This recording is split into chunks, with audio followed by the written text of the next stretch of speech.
श्री हरिवंश महाराज जी। महाराज जी, असंग कैसे रहा जाए, इसके क्या नियम है? मतलब इनका डिवोर्स हो गया महाराज जी, उसके बाद जीवन में असंग रहने मतलब चाहते हैं कि मानसिक और आध्यात्मिक उन्नति होती रहे उनकी, और आजकल के मॉडर्न जमाने में कैसे महाराज जी इसको?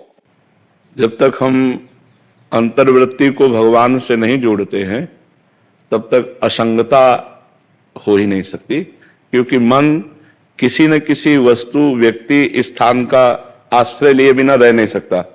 इसका स्वभाव है, ये आश्रय लेके ही रहेगा। देखो, आप शांत होकर देखो तो कोई व्यक्ति चल रहा है दिमाग में, या कोई वस्तु, या कोई स्थान, या कोई घटना, या कोई परिस्थिति, वो आश्रय लेकर उसका चिंतन करता रहता है।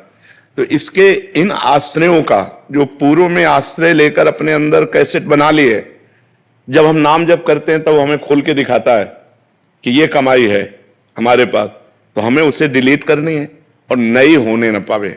इसके लिए हमें हर समय नाम जप करना है, अंदर से वृत्ति जोड़नी है। अब बाहर से अंगुली से माला चल रहा है और जबान चल रही मुख में और मन चल रहा है संसार में, तो भी असंग नहीं हो पाए।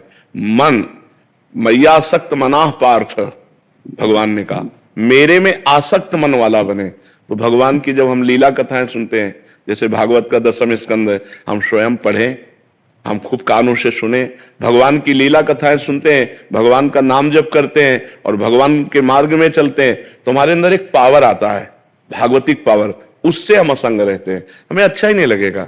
ऐसे लगता है कि मैं अकेला हूं, कोई तो मेरा होना चाहिए, ऐसा लगता है ना, सबको लगता है।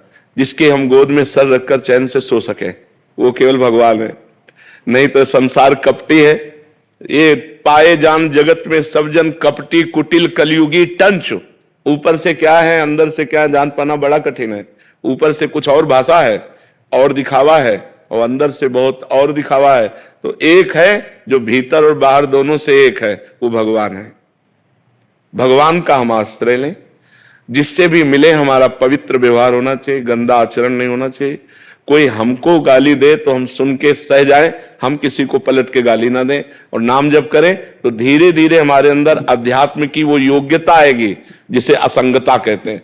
असंगो हम पुरुषा, मैं असंग हूं, यह ऐसा अनुभव होगा, क्योंकि वास्तविक हम असंग हैं।